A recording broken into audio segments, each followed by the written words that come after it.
I'm Joe Zekas. I'm from Yo Chicago. I'm sitting here at Tom Corbett's kitchen. Yeah. And Tom is frequently touted as the #1 home inspector in Chicago, has won a number of awards, and his company is Tomacor. So, having been around this business a while, Tom, the notion that I would have any protection from a city building inspector is kind of foreign to me. Right. Yeah, okay. I have difficulty thinking that the city building inspectors are going to protect. Has that situation cleaned up? Is it different? Yeah, I think it is different, and I'm not interested in defending the city, but they do need a little defense once in a while. There are some really strong, passionate, committed building inspectors that work for the city, some of which I've trained through my school, the Illinois Inspector Training Institute, that have gone to work for the city that make significant and professional demands upon the builders to get the work done.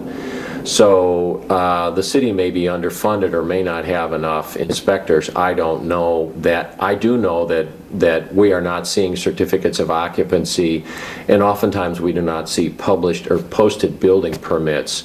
This is something also that we're in the middle of right now in the city, in that Bridgeport development that's going on, where there were buildings built without permits out of the ground and fully closed. So, there's good and bad in every group, and there's politics in every group. But the net on all of this is that if you're going to be buying anything, it's a great time to buy right now because prices are coming down, and maybe slowly.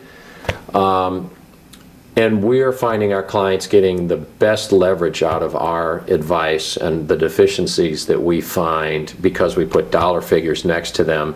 And the other thing in terms about what you're saying, Joe, about do you ever get any real city inspection? Do you get any protection from the city? Well, you may not get it up front. But if you can show that you've done your due diligence 2 years after or a year after, 11 months after you've bought the building, and you insisted upon the C of O and you didn't get it, and you insisted upon repairs and you didn't get them, if there is a lawsuit between you and the developer, you show up as someone who is a professional, committed homeowner who insisted that the powers that be fill their obligations, and if they don't, it's not your fault, because typically what happens in court is that you, the home buyer, get blamed for taking possession of a building without a C of O because you were trying to take advantage of the market. That's what happens in the courtroom, based on my experience. Been there, done that. And across the board, there are no builders that are consistently good out there? No, I'm not saying that. I'm saying that, without apologizing for the builders, what we're saying is that we are seeing product, inspection after inspection after inspection, product that doesn't meet life safety standards, product where... In other words, product that doesn't meet code. Yeah. We're seeing across... But yet at the same time you're saying that it's occupied.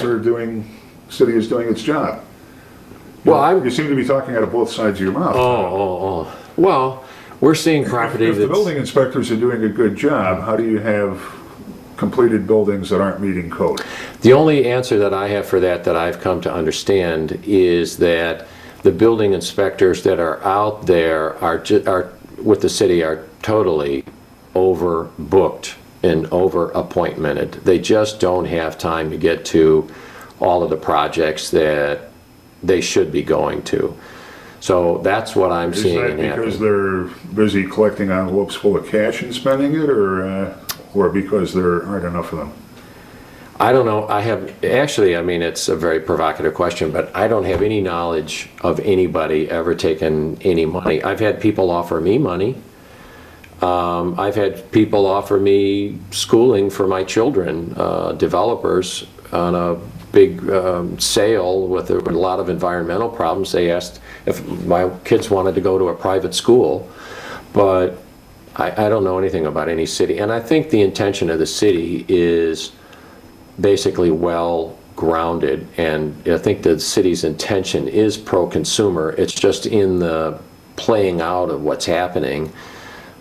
you know, the performance suffers, and so that's an administrative thing that needs to be worked out, and I personally think the mayor's been trying to address some of those issues. I mean, I don't know the mayor, but I can see someone's intention in the marketplace. We're finding in some areas that building quality is getting better. You know, for instance, the split face block issue, but in other areas, it's been suffering terribly, and I'm, you know, hate to be Why is it that virtually every suburb in the Chicago area can deliver certificates of occupancy and make builders perform the code, but the city of Chicago can't? You know, I don't know. It's a kind of a curious situation, isn't it? Yeah. Well, and also, If we have a mayor who believes in this and who's committed to it, how difficult can it be to make builders comply with the code? very provocative questions, Joe.